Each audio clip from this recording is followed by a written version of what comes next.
Em nome do Pai, do Filho e do Espírito Santo. Amém. Meus queridos irmãos e irmãs, nós aqui concluímos a leitura do 8º capítulo do Evangelho de São João. Nós iniciamos o 8º capítulo com os chefes dos judeus que queriam apedrejar uma pecadora. E agora, no final do capítulo, eles querem apedrejar o próprio Jesus. Eis aí a miséria humana que não quer conhecer a verdade do Cristo. Vejam só, no Antigo Testamento Deus nos deu leis. E estas leis foram feitas para mudar o nosso coração, para transformar o nosso coração de pedra num coração de carne. No entanto, aconteceu um fenômeno, infelizmente muito comum. Os judeus, ao ouvir aquelas palavras, começaram a obedecer a palavra de Deus de forma exterior, de forma externa. E, portanto, não quiseram sofrer aquilo que é o incômodo, que é o mais doloroso, que é quando a palavra de Deus começa a mudar o nosso coração. Nós podemos ir à igreja, podemos ouvir Jesus, nos apegar a pequenas práticas exteriores, mas quando alguém pede finalmente que nós mudemos o nosso coração, aí nós estamos prontos para acusá-lo de radicalismo. Pois bem, Jesus quer que nós o acolhamos na sua verdade. Vejam, Jesus não é um profeta, Jesus não é uma pessoa que nós possamos relativizar. Tá? Você pode dizer assim, esta é a interpretação de tal pessoa genial, ou esta é a opinião de um outro sujeito lá que é um iluminado, ou quem sabe, esta é a filosofia de tal líder religioso. Mas Jesus não pode ser relativizado desta maneira, porque Ele é o próprio Filho que se fez homem. No Evangelho de hoje, Jesus diz que Ele fala daquilo que Ele viu. Ele viu o Pai. Aqui se realiza aquele versículo 18 do prólogo de São João.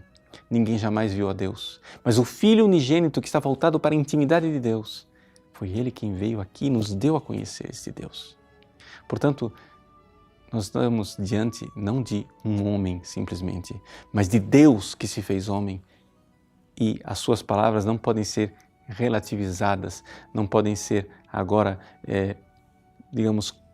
contextualizadas aos gostos e cores das várias modas e das várias filosofias. Não é assim. Somos nós que temos que mudar. Somos nós que temos que nos transformar e não pegar a palavra de Cristo e adaptá-la aos moldes da nossa época. É por isso que os judeus, homens aparentemente piedosos, que estavam até dispostos a crer em Jesus, como nós vimos ao longo deste capítulo, quando começam a ver que o Cristo está exigindo uma mudança radical, uma mudança interior, que eles mudem a sua mentalidade, eles pegam em pedras para apedrejar o próprio Deus que se fez homem. Sim, eles que eram réus de morte, eles que, pecadores, precisavam de conversão, eles que estão caminhando no caminho da escravidão do demônio, filhos verdadeiros de Satanás, porque não querem ouvir a verdade de Deus, eles que vivem um caminho de morte e querem matar o autor da vida.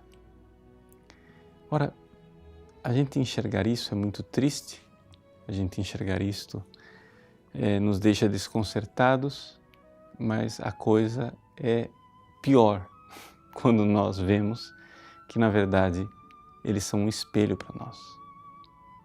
Esses judeus, esses líderes do judaísmo estão levantando um espelho para que a gente se enxergue.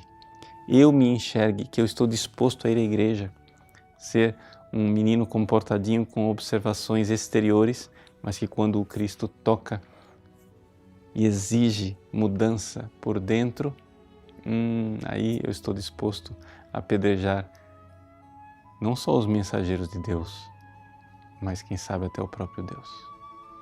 Vamos então aceitar a verdade do Cristo, por dolorosa que seja. É tempo de quaresma, tempo de conversão. Aproveite, peça essa graça. Não deixe passar a oportunidade. É o Cristo que bate à sua porta. Deus abençoe você. Em nome do Pai, do Filho e do Espírito Santo. Amém.